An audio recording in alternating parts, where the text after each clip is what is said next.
So sorry about the end of the last video. I had some storage issues on my computer, so I had to fix it. But I'm going to continue at page 220, the very, very top. And right here, we're going to get into the answer to number 2. What does her father talk to her about? Or his advice concerning Peter. Do you think it's wrong? Daddy didn't reply immediately, then said, "No, I don't think it's wrong, but you must be careful, Anna. You're in such a confined space here." When we went upstairs, he said something else on the same lines. On Sunday morning he called me to him and said, "Anna, I have thought more about what you said." I felt scared already. "It's not really very right, here in this house. I thought that you were just pals. Is Peter in love?" "Oh, of course not," I replied. "You know that I understand both of you, but you must be the one to hold back. Don't go upstairs so often. Don't encourage him more than you can help. It is the man who is always the active one in these things. The woman can hold him back.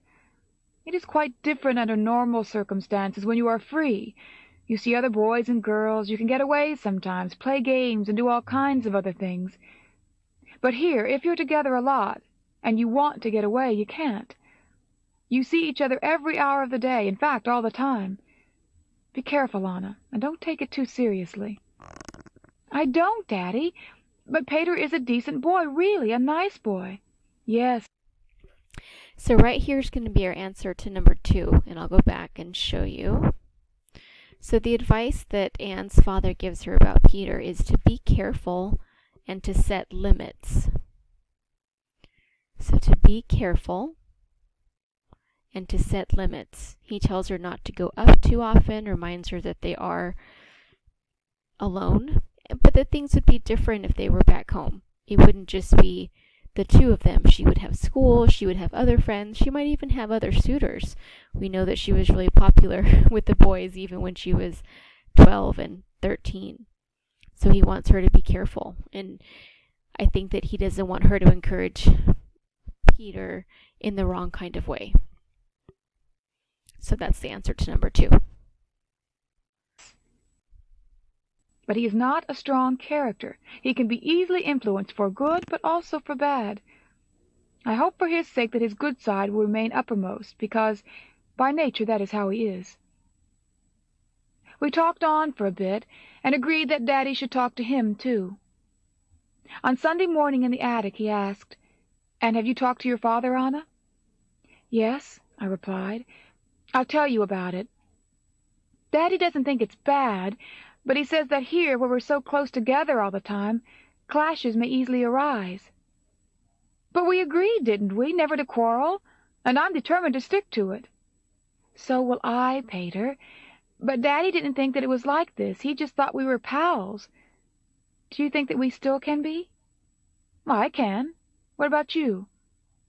"Me too. I told Daddy that I trusted you.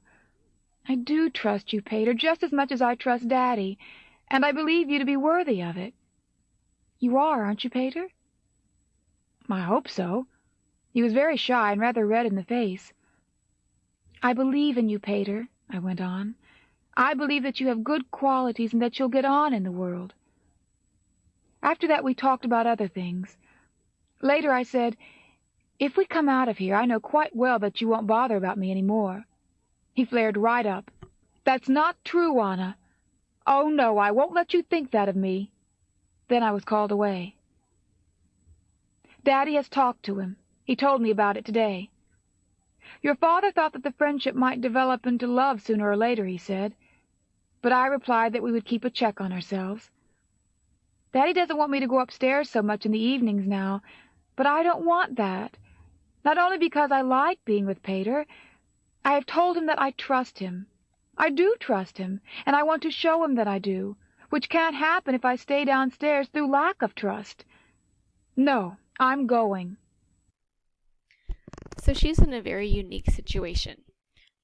I don't want to say forget about the Holocaust, but let's just put that aside. She's living with the boy that is her boyfriend, and she's only 14 years old. I can't imagine that happening in any other situation. And I applaud her for thinking about, is this appropriate? Is this right? What does my dad think? Absolutely. She's definitely taken that in the right direction. Now she's a little stubborn down here and just wants to keep seeing him. Doesn't want to set limits because she wants to show Peter that she trusts him. But at the same time, he wants to be honorable and wants Anne's father to respect him. Now, I remember the very first time that in high school, my dad met my boyfriend at the time, and it was very, very first boyfriend, and I think I was a junior in high school at Woodcrest, and we went to a baseball game. It was a school function, and so we were, I believe, at Angel Stadium, and my dad sat in the back, or behind, in the rows behind me and my boyfriend at the time, and my whole family was there, so it was a family kind of a date, but it was my very first experience like that. And I was so nervous, and I was so nervous that I couldn't eat the entire night. I just remember being so nauseous and so worried, thinking about what my dad thought of me sitting next to this person, and, because that was just a very uncomfortable situation. So this just is crazy to me. But that's just the life that they're living right now. I don't know if it was inevitable that they might be in a relationship, but she's trying to come at it from a very mature point of view, but then she kind of starts to maybe act stubborn down here. But I do like that they're talking about it and they want to be respectful to the parents that are involved. Let's continue. In the meantime, the Dussel drama has righted itself again. At supper on Saturday evening, he apologized in beautiful Dutch. Van Daun was nice about it straight away. It must have taken Dussel a whole day to learn that little lesson off by heart. Sunday, his birthday, passed peacefully.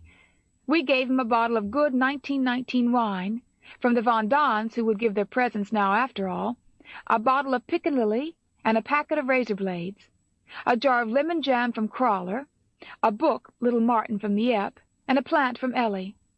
He treated each one of us to an egg. Yours, Anna. So, in that little section that she finishes off the journal entry is the answer to the next question. So let me show you.